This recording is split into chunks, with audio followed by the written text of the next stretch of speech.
My name's Andy Ferg. I live in regional Victoria, which I love. I've done a lot. I've been a filmmaker and a artist and a scallywag.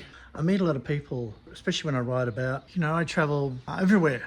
It's a great area around here. But people tell me these amazing stories. I think, wow, you know, look, I'm a compulsive sticky beak. So, you know, if anyone starts telling me something, I'm like, do tell. And these are people that haven't shared their story before or don't feel they're special, but I do. I think they're really special. And look, I really appreciate them sharing their story. It's like they're giving me a gift. So yeah, here they are, pretty much.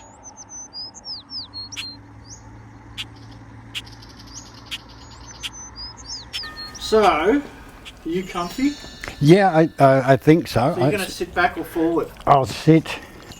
How's that? Okay. That's a bit bright, but that's all right. One Yeah. is? Yeah. Or that one? Him, he's a bit bright. Yeah, all right, I'll move that a bit.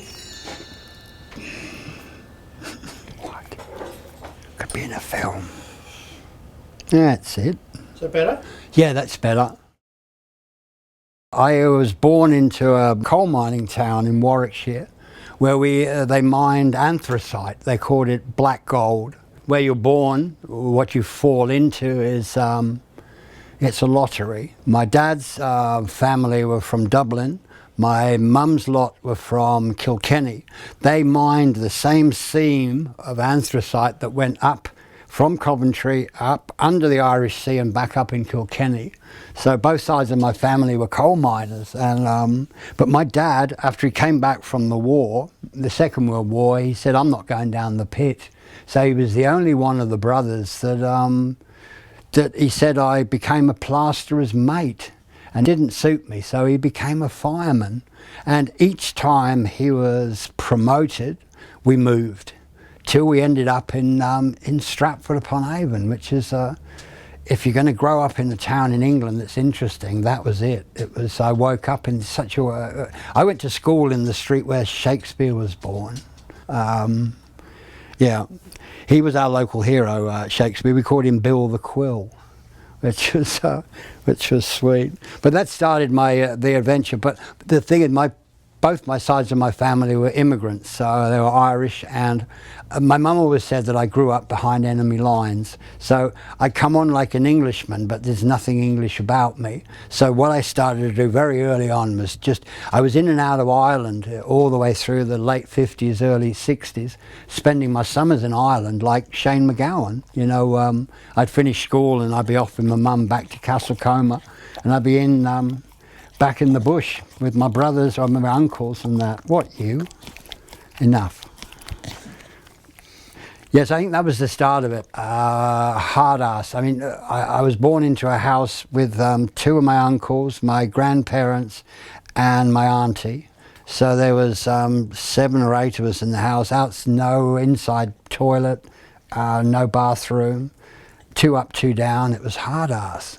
But it was the most intimate start to life, because people just deny themselves intimacy nowadays. It's sort of sad when they believe connection is something, you know, you're sort of, I don't know what it is, what people fear about intimacy. But yeah, that gave me my joy, but it also made me really resilient, really resourceful, and hard as fucking nails. I realised early on, you know, that I first went abroad in 1968. I went to the south of France, and I felt invincible. I was 12, 13 years old. I thought, this is marvellous. And from that point on, I didn't stop. I got further and further away. 16 years old, I bought a £5 ticket on a coach which took me to Athens. So I got off 3 days, I got off the coach in Athens, and I thought, I haven't got any money really, what am I going to do? So I ended up out in the Aegean living in a cave. But then I got back to Athens and I had this big dilemma as a 16-year-old. How do I get back home? So that taught me that I was incredible. I hitchhiked home from Athens. Took me nearly 9 days. And I had the most amazing time. I still shudder at it, you know, riding goods trains and just mad stuff. You weren't there then. What do you want to do? Am I talking shit?